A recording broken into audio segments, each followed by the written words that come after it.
She's doing all of this on one hit. All of this on one hit.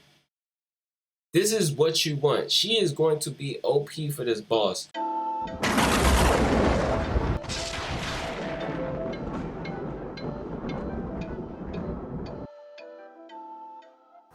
What's going on, guys? H-Dub here, and I am back with another Raid Shadow Legends video. Now today, we're going to be talking about El Name the Sand Devil. This is the new dungeon that is coming that is going to allow you to farm oil to ascend your artifacts. It's going to be a lot of RNG, and really in-game players are going to benefit from this the most because they will have the resources to actually farm this boss. While I am not able to test the boss, I have been talking with a lot of people in my cluster and a lot of people in my stream about different mechanics that we can use as a player base to take down the boss once it opens. In this video, we're going to be talking about some of the champs that we can use that are probably going to be OP against this boss. While this is not a complete list, this is just what we came up with on day one as champs that are a complete shoo-in to go right into our comp. So let's get right into it. The best champion first is probably going to be Noct the Paralyzer, who is a very new champion in the game. And we can take a look at his kit right here. He is a demon spawn Lego. On the A1, decrease accuracy. On the A2, he's going to sleep and land some poisons. His passive, I'm not sure how it's going to work against the boss, because when the sleep is removed, he's going to place poisons, but I don't think we're able to place any poisons when the boss doesn't have sleep on him. So I don't know that this passive effect on his A2 is actually going to be beneficial for this boss, but overall the skill is going to be beneficial. Also brings in ally protection and heals, and is going to heal the champion by 3% of their max HP and all allies except this champion every time a poison debuff ticks on an enemy, which also requires the boss to take a turn. So I'm not sure exactly how this is going to work, because if the boss is taking a turn, that means the boss is not going to be sleep anymore. That means the boss is not going to have poisons on him anymore. Well, we're not going to be able to land poisons anymore. The boss may have poison still on him at the time.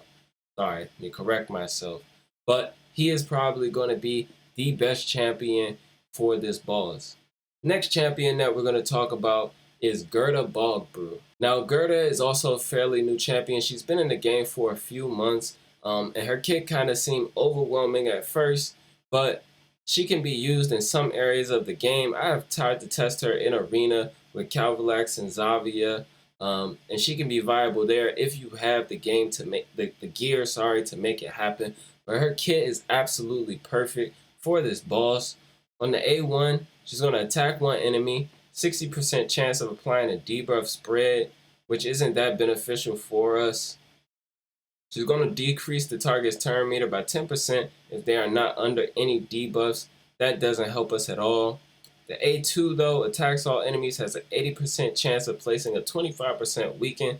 After attacking, has an 80% chance of placing 5% poison debuffs for 2 turns on all enemies without weaken. These poison debuffs cannot be blocked or resisted. Her A3 has an 80% chance of removing 1 random buff from all enemies, then has an 80% chance of placing 5% poison debuffs on all enemies for 2 turns. Also removes 2 debuffs from all allies. So this is a pretty strong skill here because it doesn't require her to hit. And her passive, of course, whenever an enemy receives a debuff, their turn meter is decreased by 3%. This might be the strongest, one of the strongest passives that you can use against this boss, because as soon as you sleep, she's going to reduce the turn meter. As soon as you add poisons, she's going to keep reducing the turn meter. When you decrease defense weaken, she's going to be reducing the turn meter. I think that she is one of the strongest champs that you can use against this boss. The next champion we're going to talk about is Morgaine, who is also a recent fusion, very new champion. If you did not do the fusion, like me, you're missing out, because she is going to be a great champ, mainly because of her passive.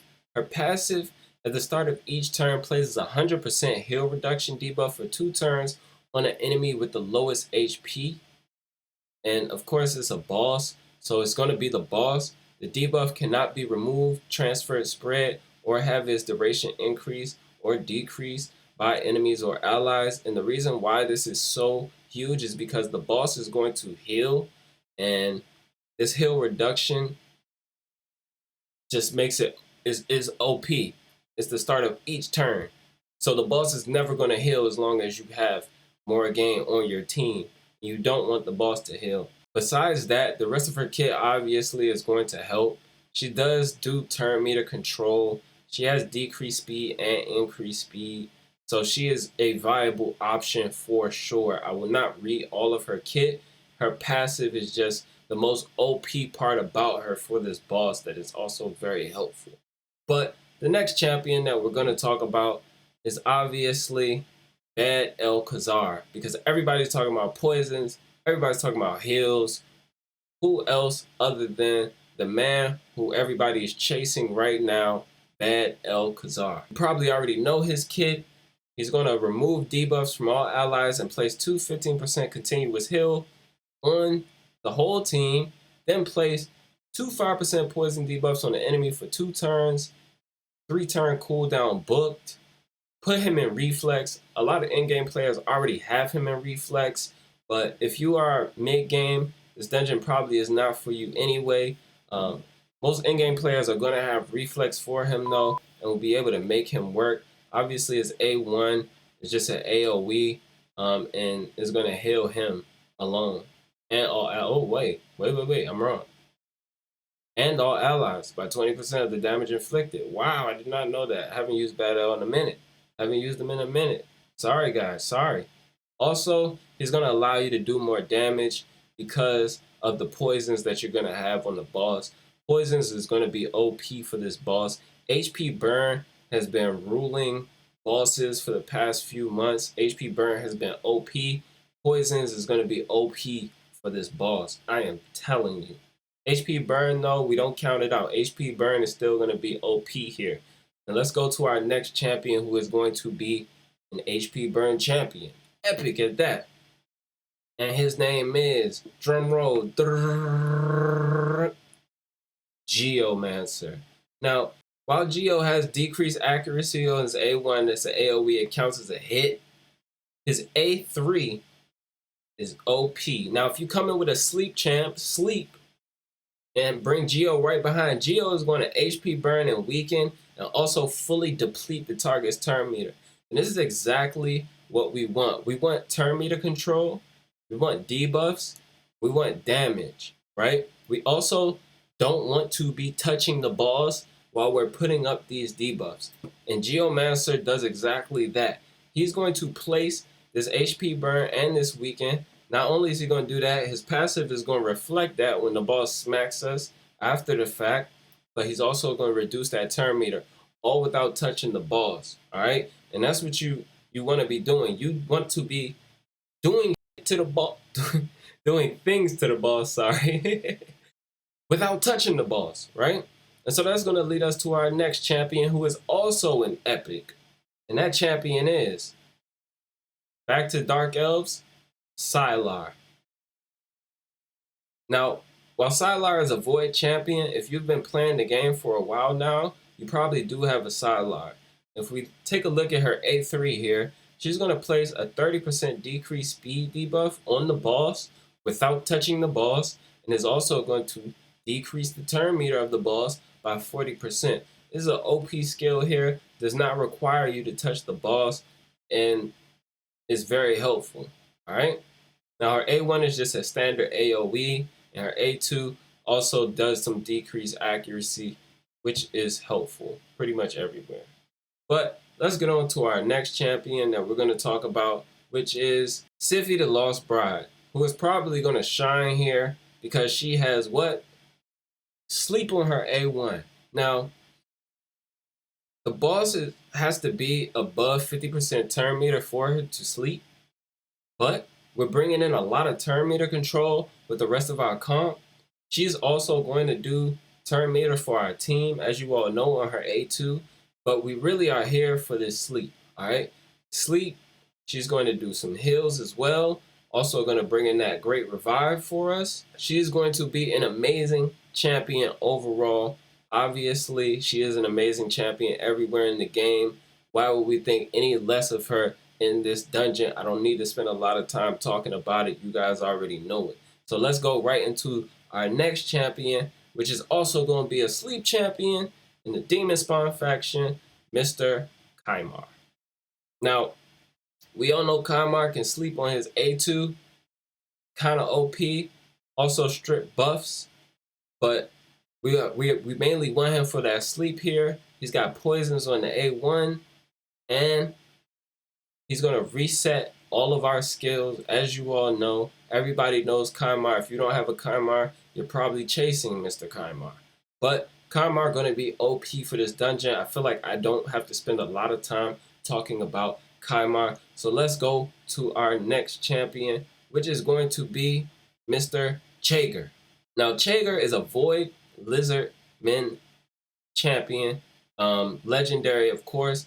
I don't see him get a lot of use. I've seen a few in Arena, but not too many. But he also shines here. Why? Because he has a sleep on his A1. Granted, it's not a 100% chance, but it is a 75% chance, which is pretty strong. You can get it up to an 80% chance with masteries. He's going to place poisons and decrease defense on his A2, which is a very strong skill to have for this boss, because his passive is going to allow him to instantly attack enemies with his default skill whenever they receive damage from a poison debuff placed by this champion. You could put him in a toxic set and use him that way. I've also considered putting him in toxic to use him at Hydra. I think he could be very strong there as well. But I have not done it yet. When I do it, you'll know. His A3 attacks one enemy, then attacks one time at random. If the target is under poison debuff, he will ignore shield, block damage, and unkillable buffs, which doesn't necessarily apply to this boss. Grants an extra turn if this attack kills an enemy and resets the cooldown of Venom Storm skill. This does not apply to this boss, but his A1, his A2, and his passive make him very strong for this boss. He is also Void Affinity, so you can use him on any stage.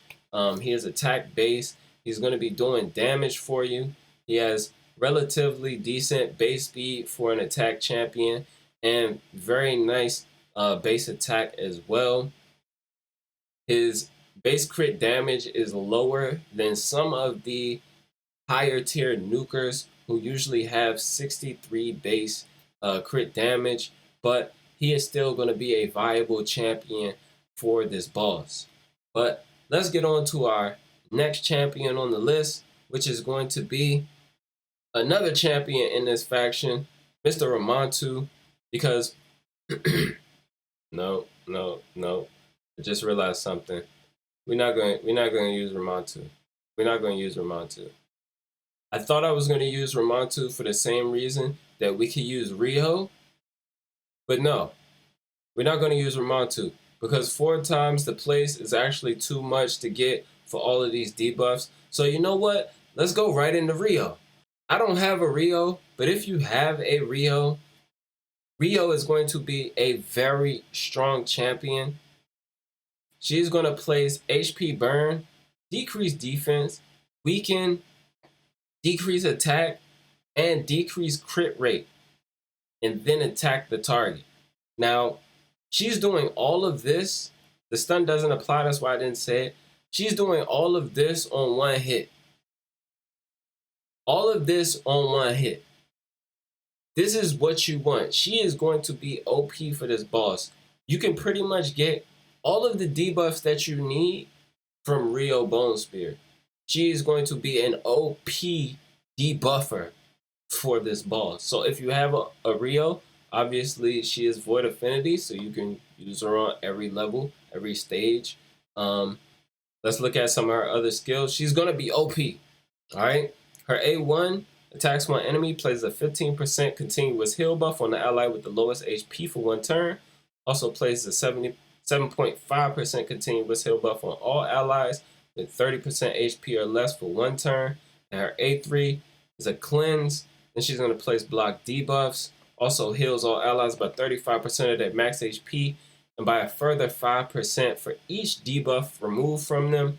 So she is going to be bringing a lot to the table. But let's talk about our Revive on Death champions next, because you know you're going to need a way to stay alive if that boss does end up smacking you with his nuke. And obviously, you know the best is going to be Mr. Cardiel. Cardiel has that Revive on Death cleanse and block debuffs on a 3-turn cooldown book. I don't advise to use his ally attack against this boss because it's just gonna make the sleep counter go down and the slumber count or what have you. It's gonna go down very quickly, and then you're gonna be dealing with the boss. But you can use his Revive on Death, and he's gonna be healing everyone on his A1 every time he takes a turn. So viable champion, probably the most viable Revive on Death champion, but there are others. We also have Sky Touch Shaman, who is a barbarian. She used to get a lot of use in arena against hedgy teams, but she doesn't get much use anymore. She also has a cleanse and Revive on Death, places block debuffs. She is probably not going to be the #1 option that you go with, but if she is your only option, she is a viable option, but you do have to run her with someone who could probably cleanse that fear off of her, because you don't want her to be proccing fears when you need her to take a turn and heal your team if you're not bringing in more than one healer, which you should be. But let's go to the next champion. The next champion is Mother Sabelle, who a lot of people have. She was a fusion, so many people do have her. I do not have her. I did not do the fusion. But let's take a look at her kit and see why she is going to be great for this boss. She attacks all enemies, has a 25% chance of placing a 30% decreased speed, which is great. Also going to fill the turn meter of herself by 15%. Kind of wish it was everybody, but that is fine. Her A2 places a Revive on Death and 60% increased defense on all allies. This is on a 3-turn cooldown, so that is great. And her A3 swaps HP with an ally. If this champion's HP is equal to or higher than the target's after the swap, it's going to fill her turn meter by 40%, places a 30% increased speed buff on her for 2 turns, places block damage buff on the target ally for 1 turn. If this champion's HP is lower than the target's after the swap, it's going to fill the turn meter by 40%, place 30% increased speed buff on them for 2 turns, places a block damage buff on herself for 1 turn. Also places 2 15% continuous heal buffs on this champion for 1 turn, which is a great skill. Also on a 3-turn cooldown, so you get more heals there and some protection and some increased speed so that you can get right back into the mix. Also fully heals the ally with the lowest HP whenever this champion is killed, heals all allies by 20% of their max HP, and fills their turn meters by 15% whenever this champion is revived. So with the block Revive and her passive, you're going to be cycling through a lot of heals, and a lot of sustain. So great champion to use. Now let's get into the next champion. Now with all the poisons that we're going to be placing, you're going to want someone who could potentially explode the poisons, because the more debuffs we leave on the boss, the harder his ability is going to smack, the one that relies on the amount of debuffs he has on him. So you're going to want a champion like Xayah, who can place poisons on her A1 and her A2, as well as explode those poisons on her A3. If you do not have this champion, it is fine. You can get the boss done without her, but she is going to be very strong here. There is also another champion that you can also use to explode poisons, which is going to be in the High Elves, and that is, not you, is going to be Elenaro. Elenaro also can explode the poisons. As you all know, if you are already doing poison explosion comp, you can use Xayah or Elenaro. She also places poison on her A2 and HP burn on her A1. So definitely a viable champ. But yeah, that is my list so far. of the champs, just going through off the top of my head and picking the brains of others around me. I hope this video was helpful. If you want to chat about it more, you can always catch me in my Discord. I'll drop the link below. And you can always tune into my Twitch stream. We stream Sunday, Monday, Tuesdays, and Thursdays, 8 p.m. Eastern Standard Time, usually till about 11 or 12. But yeah, good luck with the boss when it comes out. What are your thoughts about the new boss? Let me know in the comments below. Are you ready? Are you going to be using the oil? What do you think about the artifact ascension? Is it going to ruin the game? Is the power creep getting too real for some people? I don't know. I kind of like it. I got a lot of gear I would like to improve because the chances of gear dropping is just so high. Obviously, it's going to be a lot of RNG with these rolls, and it's going to take us forever to farm these resources to even ascend these pieces that we have. But I'm really looking forward to it. Always looking forward to new content and raid. I very much enjoy the game. But until next time, guys. Yeah, be good and be well.